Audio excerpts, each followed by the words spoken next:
मैं कृपाशंकर एनएमएमएस मंथन में आपका हार्दिक स्वागत करता हूं। प्यारे बच्चों, आज की हमारी जो क्लास है वो हाई स्कूल की मैथमेटिक्स से संबंधित बहुत ही इम्पॉर्टेंट और यूनिक क्लास है। अगर हम आज की क्लास की बात करें तो आज हम लोग सीखने वाले हैं हाई स्कूल गणित के इकाई 2 यानी कि यूनिट सेकेंड का ये दूसरा चैप्टर, दो चर वाले रैखिक समीकरण युग्म यानी कि pair of linear equation in two variables. अगर हम pair of linear equations in two variable की बात करें तो कोई भी दो वेरिएबल x और y में इस तरह का equation a1x plus b1y plus c1 is equal to 0 और a2x plus b2y plus c2 is equal to 0, ये दो चर वाले, दो चर कहने का मतलब x और y दो चर वाले रैखिक समीकरण युग्म पेयर में है यानी कि जोड़े में है, तो इन्हें रैखिक समीकरण युग्म कहेंगे। इन रैखिक समीकरण युग्म की अगर हम बात करें तो ये कब संगत होंगे और कब असंगत होंगे, तो बहुत सिंपल सा तरीका है कि अगर दोनों रैखिक समीकरण के हल मिलते हैं, इन दोनों को अगर हम हल करें तो यक्स, इन दोनों को हल करने के बाद यक्स का अलग मान मिल जाए और वाई का मान मिल जाए, तो ऐसे सिचुएशन में ये संगत हो जाते हैं यानी कि कंसिस्टेंट हो जाते हैं। और अगर इन दोनों को हम हल करें और हल ना हो यानी कि कोई भी सॉल्यूशन एग्जिस्ट ना करें तो ऐसे सिचुएशन में ये असंगत हो जाएगा। तो संगत और असंगत बताना कितना आसान है कि अगर सॉल्यूशन मिलता है तो जो सिस्टम ऑफ इक्वेशन है वो कंसिस्टेंट हो जाएगा यानी कि संगत हो जाएगा, और अगर हल नहीं मिलता है तो असंगत हो जाएगा यानी कि इनकंसिस्टेंट हो जाएगा। तो संगत और असंगत बताना बहुत ही आसान है। किस कंडीशन के तहत संगत होता है, तो संगत होने के लिए, कंसिस्टेंट होने के लिए दो कंडीशन है।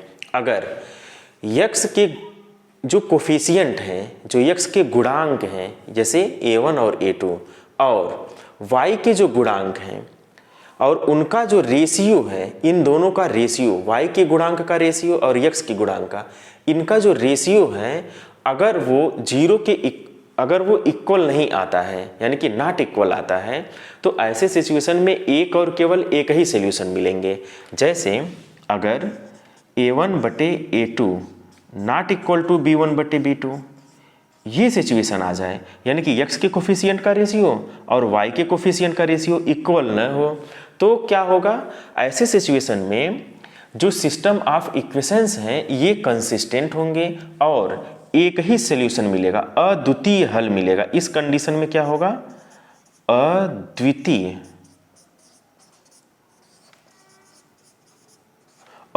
हल यानी कि यूनिक सॉल्यूशन, एक और केवल एक ही हल यहां मिलेगा, एक और केवल एक।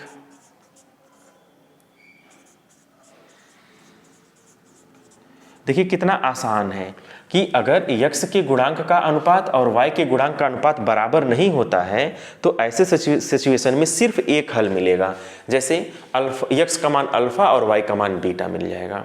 लेकिन अगर यहीं पर ये दोनों इक्वल हो जाते हैं, a1 अपान a2 यानी कि x के गुणांक का रेशियो और y के गुणांक का रेशियो b1 अपान b2, और ये कांस्टेंट टर्म c1 और c2 के भी रेशियो के इक्वल हो जाएं, ऐसे सिचुएशन में इनफाइनाइटली मेनी सॉल्यूशन यानी कि अनंततः अनेक हल मिलेंगे। ऐसे सिचुएशन में अनंततः अनेक हल, बहुत सारे हल मिलेंगे, अनेक हल मिलेंगे। अगर हम इसके ग्राफ की बात करें तो ये जो दोनों लाइन है अगर इस कंडीशन को फुलफिल करती हैं तो एक ही लाइन मिलेगी। जैसे एक कोई लाइन मिल रही है पहली रेखा के लिए, तो जो दूसरी लाइन मिलेगी वो इसी पर रहेगी यानी कि दोनों रेखाएं जो हैं वो समपाती हो जाएंगी। समपाती कहने का मतलब कि दोनों रेखाएं एक ही रेखा को निरूपित करेंगी। अगर ऐसी कंडीशन बनती है तो a1 upon a2 is equal to b1 upon b2 is equal to c1 upon c2 अवश्य होगा, यानी कि इस कंडीशन के तहत रेखाएं समपाती होती हैं यानी कि दोनों रेखाएं जो है एक ही लाइन, एक ही रेखा को रिप्रेजेंट करने लगती हैं, यानी कि एक रेखा और दूसरी रेखा दोनों एक ही रेखा होती हैं। ठीक है, अब अगर हम बात करें असंगत का यानी इनकंसिस्टेंसी का। तो असंगत कब होता है कि जब कोई हल न मिले। ऐसे सिचुएशन में कोई हल न मिले तो यहाँ पर a1/a2 इक्वल टू b1/b2 तो होगा, लेकिन c1/c2 नहीं होगा, नॉट इक्वल टू c1/c2। कोई हल नहीं मिलेगा इस कंडीशन के तहत, कोई हल नहीं मिलेगा, कोई हल नहीं होगा। अच्छा, अगर कोई हल नहीं होगा इसका क्या मतलब हुआ, तब जो सिस्टम ऑफ इक्वेशंस हैं यह इनकंसिस्टेंट हो जाएंगे, यानी कि असंगत हो जाएंगे अगर कोई हल नहीं मिलता है। यहाँ पर जो सिचुएशन बनेगा, अगर हम ग्राफ देखें तो ग्राफ कुछ इस तरह से मिलेगा। यहाँ पर जैसे एक पहली लाइन है L1 और इसी के पैरेलल दूसरी लाइन मिल जाएगी, एकदम बिल्कुल समांतर लाइन हो जाएंगी। अगर ये L1 ये पहली लाइन है तो ये और ये L2 तो दोनों समांतर हो जाएंगी। तो जब दोनों समांतर हो जाएंगी और आपस में मिलेंगी नहीं तो कोई हल नहीं होगा। पहले के लिए अगर हम ग्राफ बनाएं, पहली रेखा के लिए, पहले कंडीशन के लिए, तो यहाँ पे ग्राफ इस तरह से बनेगा। जैसे पहली रेखा L1 है, ये दूसरी रेखा L2 है, ये दोनों रेखाएं एक पॉइंट पर काटेंगी, एक मान अल्फा होगा और एक मान बीटा होगा। तो यहाँ पर एक और केवल एक ही हल होगा, क्योंकि कभी भी जब दो रेखाएं इंटरसेक्ट करती हैं तो सिर्फ एक और केवल एक ही पॉइंट पे इंटरसेक्ट करेंगी। ऐसा नहीं होगा कि ये कई पॉइंट पर इंटरसेक्ट करेंगी। तो जिस पॉइंट पर इंटरसेक्ट करेंगी वही इसका हल हो जाएगा और एक ही हल होगा, यानी अद्वितीय हल होगा। यहाँ पर हर पॉइंट हल होगा, जितने भी पॉइंट आप देख रहे हैं हर पॉइंट इसका सोल्यूशन हो जाएगा। तो कितने हल हो जाएंगे, जितने पॉइंट, और बहुत सारे पॉइंट हो सकते हैं। किसी रेखा पर कितने पॉइंट हो सकते हैं, बहुत सारे पॉइंट हो सकते हैं, अनेक हल, यानी कि जितने पॉइंट उतने हल, तो अनेक हल हो जा रहे हैं यहाँ पे। बस इतनी सी बातें आपको समझना होता है दो चर वाले रैखिक समीकरण युग्म में। यही आपका बेसिक्स है, यहीं से क्वेश्चन पूछ देता है। जैसे हम एक इक्वेशन लिखते हैं, जैसे इक्वेशन ये कि 3x - y is equal to 2। अब हम यहाँ पे कुछ भी लिख सकते हैं, 3 का मल्टीप्लाई कर दें तो ये हो जाएगा 9x - 3y is equal to 3 2 6 is equal to 6।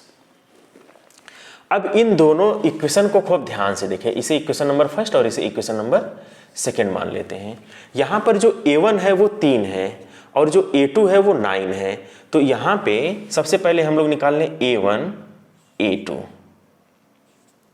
तो a1 का मान 3 है और a2 का मान 9 है। और b1 का मान अगर हम बात करें तो b1 का मान -1 है और b2 का मान कितना है, -3 है। चिन्ह सहित मान आपको बताना है। और यहाँ पे देखिए इक्वल के इधर है तो इसे हम C1 मान लेंगे। अगर पहली लाइन में कांस्टेंट टर्म बराबर के इधर है तो दूसरी लाइन में भी कांस्टेंट टर्म बराबर के इधर ही होना चाहिए, RHS में ही होना चाहिए। ये आप विशेष ध्यान रखिएगा कि कांस्टेंट टर्म किधर है। अगर इसमें LHS की तरफ होता कांस्टेंट तो इसमें भी हमें LHS करना पड़ता, अगर नहीं होता तो करना पड़ता, अगर है तो अच्छी बात है। यहाँ पे कांस्टेंट टर्म क्या है, C1 का मान 2 है और C2 का मान कितना है, 6 है। अब आप क्या करिए, यहाँ पे a1/a2 निकाल लीजिए। देखिए ध्यान से, a1/a2 जब आप निकालें तो कितना निकल के आ गया, 3/9। तो 3 1 जा 3 3 3 जा 9 आ गया 1/3। तो जब हम a1/a2 निकालें तो आ गया 1/3। ऐसे ही आप b1/b2 निकालिए और जब आप b1/b2 निकालेंगे तो आप ध्यान से देखें b1/b2 क्या आता है, b1/b2। तो जैसे ही आप b1/b2 निकालेंगे आप ध्यान से देखें, -1/-3, माइनस से माइनस कैंसिल हो जाएगा। ये कितना आ गया, ये भी आ गया 1/3। अब आप कांस्टेंट टर्म निकालिए C1/C2, तो ये हो जाएगा 2/6, 2 1 कम 2, 2 3 6, ये भी आ गया 1/3। अब आप कह सकते हैं कि a1/a2 भी 1/3 आया, b1/b2 भी 1/3 आया, C1/C2 भी 1/3 आया। अब इस सिस्टम ऑफ इक्वेशंस के जितने भी कंडीशन हैं उन सभी कंडीशन में कौन सा कंडीशन फुलफिल हो रहा है, a1/a2, b1/b2, C1/C2। तो आप ये कह सकते हैं कि अतः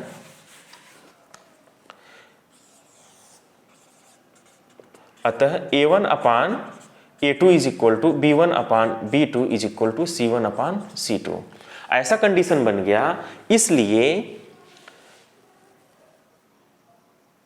समीकरण के अनंततः अनेक हल होंगे। इसलिए समीकरण के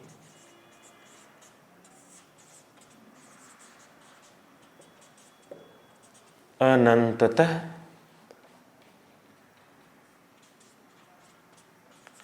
कितने हल हो जाएंगे? अनेक हल होंगे।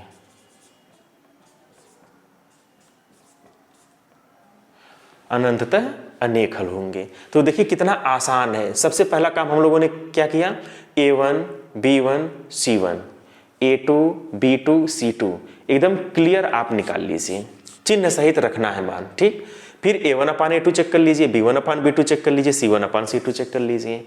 अगर तीनों बराबर आ जाते हैं तो यहाँ पे अनंततः अनेक हल होंगे, यानी कि दोनों रेखाएं समपाती होंगी, दोनों रेखाएं एक ही लाइन को रिप्रेजेंट करेंगी।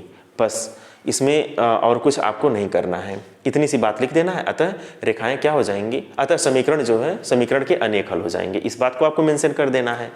हाँ, यहाँ पे एक चीज और ऐड कर देता है, कहता है कि ग्राफिकल रिप्रेजेंटेशन के द्वारा इसे सिद्ध करिए, ग्राफीय विधि के द्वारा इसे सिद्ध करिए। तब आपको ग्राफ भी प्लॉट करना होता है, तो हम आपको ग्राफ भी प्लॉट करना बताएंगे। पहले आपको हम ये बता दें कि अगर सपोज कांस्टेंट टर्म बराबर नहीं हुआ होता तब क्या होता, यानी कि सेम क्वेश्चन यही है, बस अब यहाँ पे 2 की जगह पे हम 4 कर दे रहे हैं। सब कुछ ऐसे ही है, A1/A2 1/3 आ जाएगा, B1/B2 भी 1/3 आ जाएगा। और जैसे ही आप C1/C2 निकालेंगे तो क्या आ जाएगा? C1 का मान कितना है? आप ध्यान से देखें, अब ये 4 हो चुका है, तो ये हो जाएगा 4/6, 2 दूनी 4, 2 तियां 6, इसका मान आ गया 2/3। अब आप क्या कहेंगे? अतः A1/A2 इक्वल टू B1/B2 तो है, but not equal to C1/C2। अब क्या होगा? अब ऐसे सिचुएशन में समीकरण के कोई हल नहीं मिलेगा, तो जहां पे अनंततः अनेक हल लिखे हैं वहीं पे आप लिखेंगे कि ये जो कंडीशन है वो ये कंडीशन हो जाएगा इस तरह का, तो यहां पे समीकरण के कोई हल नहीं मिलेंगे, समीकरण का कोई हल नहीं होगा, समीकरण का कोई हल नहीं होगा।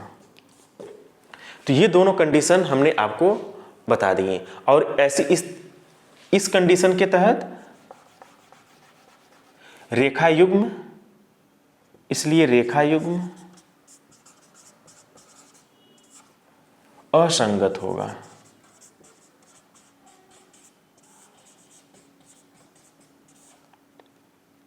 होगा।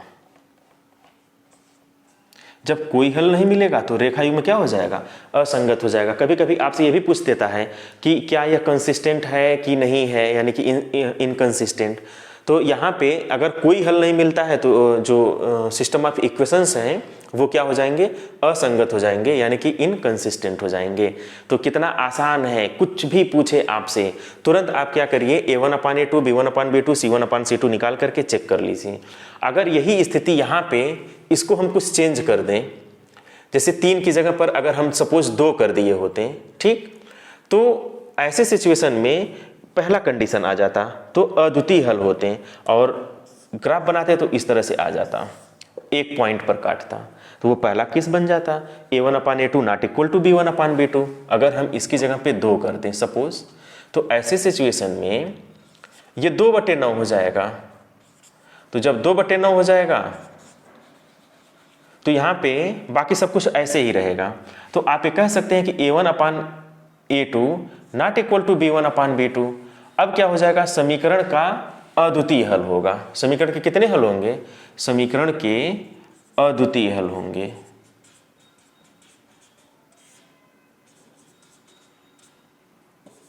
समीकरण के कितने हल होंगे? अद्वितीय हल होंगे, यानी कि एक और केवल एक ही हल होगा, और रेखा युग्म क्या हो जाएगा? संगत हो जाएगा। क्योंकि एक हल मिल गया या बहुत सारे हल मिले तो समीकरण रेखा युग्म संगत होते हैं। तो इस तरह से ये कंडीशन बन जाएगा। तो हमने आपको इन पर बेस्ड प्रॉब्लम भी बता दिया कि कैसे प्रॉब्लम बनते हैं। अब क्वेश्चन ये कहता है कि जो सिस्टम ऑफ इक्वेशंस हैं इनको ग्राफिकली आप बताइए कि यह समपाती हैं, इनके अनंततः अनेक हल हैं कि अद्वितीय हल हैं या कोई हल नहीं है। तो आपको इसको ग्राफिकली रिप्रेजेंट करना होता है। ठीक है, तो नेक्स्ट वीडियो में हम आपको बताएंगे कि कैसे हम ग्राफिकली इसको रिप्रेजेंट करते हैं। ठीक है, तब तक के लिए आप हमारी सारी वीडियोस को आप देखते रहिए और अगर हमारे चैनल पर नए हैं तो आप हमारे चैनल को अवश्य सब्सक्राइब कर दीजिएगा, लाइक करिएगा तथा बेल आइकन को इसलिए प्रेस कर दीजिएगा ताकि हमारा इस तरह की जितने भी नोटिफिकेशन आपको मिले वो सबसे पहले प्राप्त हों। Okay, thank you.